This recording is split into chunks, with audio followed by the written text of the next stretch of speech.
c'est Xavier Capéon. On sait que Toby est venu dans ton petit studio la semaine dernière. Il a vu un peu comment tu faisais ta musique. Ouais. Moi, il me disait ça me faisait penser. Qu'est-ce que tu penses de ça, justement, que de nos jours, on est capable de faire de la musique avec très peu? Est-ce que c'est une bonne chose ou est-ce que c'est une mauvaise chose, dans le fond, que les gens sont capables de vraiment inonder le marché de musique? Moi, personnellement, je trouve qu'il est inondé avec beaucoup de trucs faciles qui ne demandent pas une démarche puis un engagement d'un très jeune âge. C'est assez plus dur de voir le vrai du faux. Là. Mais d'un autre côté, c'est un côté positif parce que moi, disons que j'ai pas de subvention ou je suis pogné avec moi-même, mais ça me prend juste d'économiser un peu pour m'acheter de l'équipement qui va être. Ça va être possible de sortir serait possible de sortir un album qui sonnerait un peu plus raw, mais qui serait quand même de qualité d'album. Fait que dans ce sens-là, pour ceux qui font vraiment de la musique, là, c'est une bonne chose.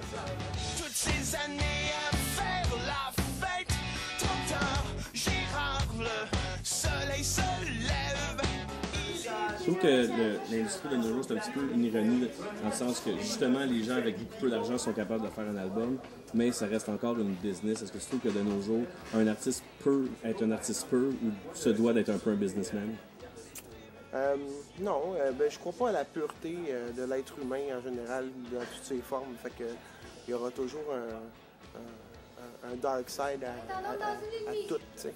Fait que non, je penserais pas que c'est possible d'être totalement pur, mais le plus intègre que possible. Je pense que c'est l'intégrité qu'il faut viser quand on fait de l'art.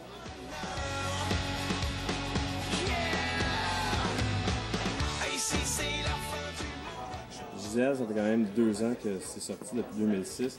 En 2 ans, en tant que personne, tu changes beaucoup. Comment est-ce que tu penses que ça va affecter ton prochain album? Tes changements personnels face à ta musique?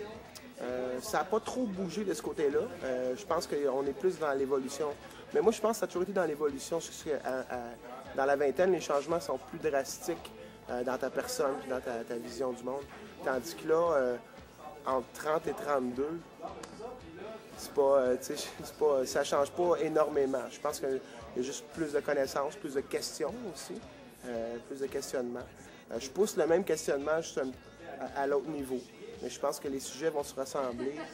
Puis les musiques, je pense qu'ils se ressemblent, mais je pense qu'il va y avoir un peu plus d'orchestration au niveau des guitares, au niveau de... Puis d'un autre côté, je pense qu'il va être plus punk encore. Fait que ça reste à voir. Ça reste à voir. Cool. On s'en va en ondes, fait que...